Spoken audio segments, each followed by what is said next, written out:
ሸሚዛችሁ በጣም ወየብ ስላለ ብቻ የቤት መወልወያ የምታደርጉት የለም። ያን እንኳን ቢያስ መጽደቅ ያድርገው። አዲሱን ባትጸድ ያስጠላህን እንኳን ብትጸድቅበት ምን አለ? እንደው ግድ የለም ግድላችሁ ወሩራችሁ ብትማቱበትም ማጽደቁን ያጸድቃል። ፈቅዳችሁም ስጡ አትስጡ ብቻ ስጡ። ከሰጣችሁ ያጸድቃል። ያጸድቃል አያጸድቅም? ያጸድቃል አያጸድቅም? ለምሳሌ አንጢላሪዮስ የሚባል ባለጸጋ አለ። አንጢላሪዮስ በጣም ንፉግ ነው እና አንዱ ዳሃደና አንጢላሪዮስ ዛሬ ምሳዬን ቢያበላኝ ምን ትከፍሉኝ አለ። ደግሞ በልቶ አሸንፎ ሊከፈል ነው፣ ውርርድ ነው። ምን ትከፍሉኝ አለ። ከዚያ ተመልከቱ፣ አይሰጥም፣ ይሰጣል። ተወራረዱ። ሄደና ስለ እግዚአብሔር አለው። እግዚአብሔር ያጥፋ አለና የሚበላው ደረቅ ዳቦ ነበር፣ ቢወረውር ግንባሩን። ዳው ርቦት ነበረ፣ ተመስገን ጌታዬ ብሎ ደሙን ብስብስ አድርጎ በላና ያ ሰው ሌሊት ባለጸጋው አንጢላሪዮስ በራእይ ነፍሱ ከስጋው ተለይታ አጋንንትም የኛ ናት መላእክትም የኛ ናት ብለው ቀርበው እዚያ ላይ ሲቀርብ ያዳህ መጣና ትማልም ዘአጽገብከኒ አምጽኡ ከኑዜ ትናንት ያጠገብከኝን አጉራሽን መጋቤን ሆዴን ጠጋኝን እዚያ መጥቶ እያለ መጣ። አጋንንት ናቸው። አንተ ሞኝ መጣህ እንጂ አጠገብ አሉት። ኢታውቀኒ እኔ ርቦይ ስለነበር ዱላው አልታወቀኝም ብሎ መሰከረለት። በሉ ገነት አግቡት ተብሎ ሲወሰንለት አየና ነቃ።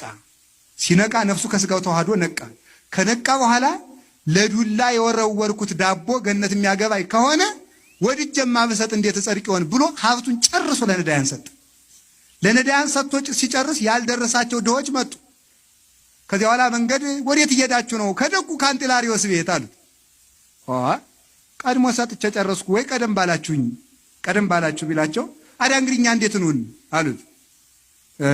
እንግዲህ ሽጣችሁ ተካፈሉኝ አላቸው። አያችሁ የገነትና የመንግስት ሰማያት ዋጋ የገባው ሰው እንኳን ከሚበላው ቆርሶ ከሚቀደው ከሚለብሰው ቀዶ ይቅርና ተሽጦም ቢሆን ምጽዋት ይመጸውታል። ሽጣችሁ ተካፈሉኝ ቢላቸው ደሃ ቆራጥ ነውና ሸጡት ይላሉ ሊቃውንቱ። ደሃ ቆራጥ ነውና ሸጡትና ሰው ከመሸጥ ይሰውረን። ሸጡና ሲያበቃ ድህነታችሁ ሰው እንዳያሸጣችሁ መጠንቀቅ ይገባል። ሸጡት። ተሸጠና ደግሞ ተመልከቱ ከሰው ቤት ከሚሰራበት ሂዶ ሙት ማንሳት ደግሞ ጀመረ። ለምን? ገንዘብን የናቀሰው ሙት ያነሳል።